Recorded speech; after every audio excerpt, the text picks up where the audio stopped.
இந்த வீடியோவில் நம்ம என்ன பார்க்க போகிறோம் அப்படின்னு பார்த்தீங்கன்னா, ஒரு ஹவுஸ் ஒய்ஃபாக என்னுடைய ஸ்டடி பிளான் தான் வந்து நான் இங்கே கொடுத்துருக்கேன். இது உங்களுக்கு ஓகேனா நீங்கள் ஃபாலோ பண்ணுங்கள். இல்லை நீங்கள் என்ன மாதிரி ஃபாலோ பண்ணுறீங்க அப்படின்றத கமெண்ட் பண்ணுங்கள். அது எனக்கு ஓகேவாக இருந்ததுன்னா நான் அதை வந்து ஃபாலோ பண்ணிக்கிறேன். வாங்க வீடியோக்குள்ளே போகலாம். நான் வந்து பார்த்திங்கன்னா ஒரு 4 o'clock எழுந்துப்பேன். இந்த 4 o'clockல வந்து பார்த்திங்கன்னா நான் வந்து 4 to 6 வந்து தமிழ் வந்து படிப்பேன். 4 to 6 வந்து நான் தமிழ் வந்து ரீட் பண்ணுவேன். இந்த டைமில் வந்து பார்த்திங்கன்னா எனக்கு எந்த ஒரு டிஸ்டர்பன்ஸும் இருக்காது. எங்கள் பாப்பாங்க தூங்கின்னு இருப்பாங்க. வேறு யாரும் வந்து என்னை டிஸ்டர்ப் பண்ண முடியாது இந்த டைமில். நெக்ஸ்ட்டு 6 to 11 ஹவுஸ் ஒர்க்குன்னு கொடுத்துருக்கேன். ஹவுஸ் ஒர்க்குனால் வீட்டில் இருக்கிற எல்லா வேலையுமே நான் வந்து சேர்த்து சொல்லியிருக்கேன். இதில் வந்து பார்த்திங்கன்னா 6 to 7:30 இதில் வந்து நான் சமையல் வேலையை முடிச்சிடுவேன்.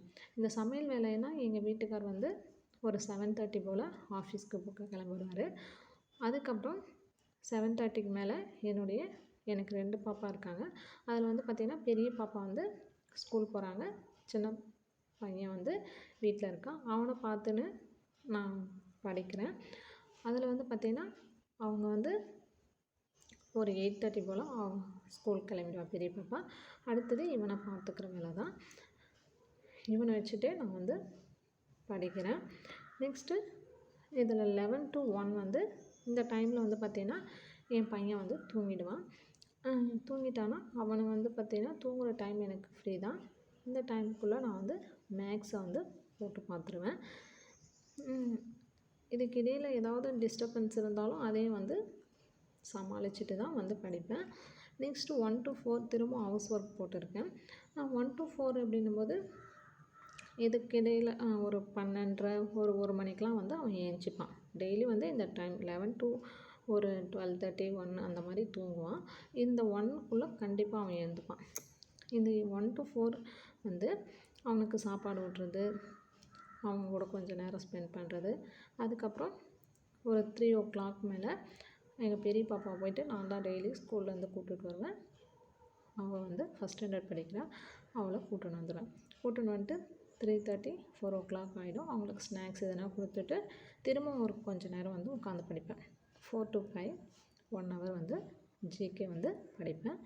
அதுக்கப்புறம் திரும்ப 5 to 9 போட்டுருவேன். திரும்ப ஈவினிங் வந்து பார்த்திங்கன்னா அவங்களுக்கு ஸ்நாக்ஸு பால் காய்ச்சி கொடுக்குறது இந்த மாதிரி வேலைலாம் வந்து திரும்ப ஸ்டார்ட் பண்ணுவேன். டிஃபன் நைட்டு அவங்களுக்கு சாப்பாடு ஊட்டுறது எல்லாமே வந்து பார்த்திங்கன்னா இதில் வந்து ஹவுஸ் ஒர்க் 5 to 9 முடிச்சுடுவேன். 9 to 11 வந்து அவங்கள ஓரளவுக்கு வந்து அவங்க வேலையை அவங்க தூங்குறவங்க தூங்குவாங்க. இல்லைன்னா விளையாடினா தான் தனியாக 2 பேரும் விளையாடிக்குவாங்க. இந்த 9 to 11 வந்து நான் ரீட் பண்ணுறதுக்கு யூஸ் பண்ணிப்பேன்.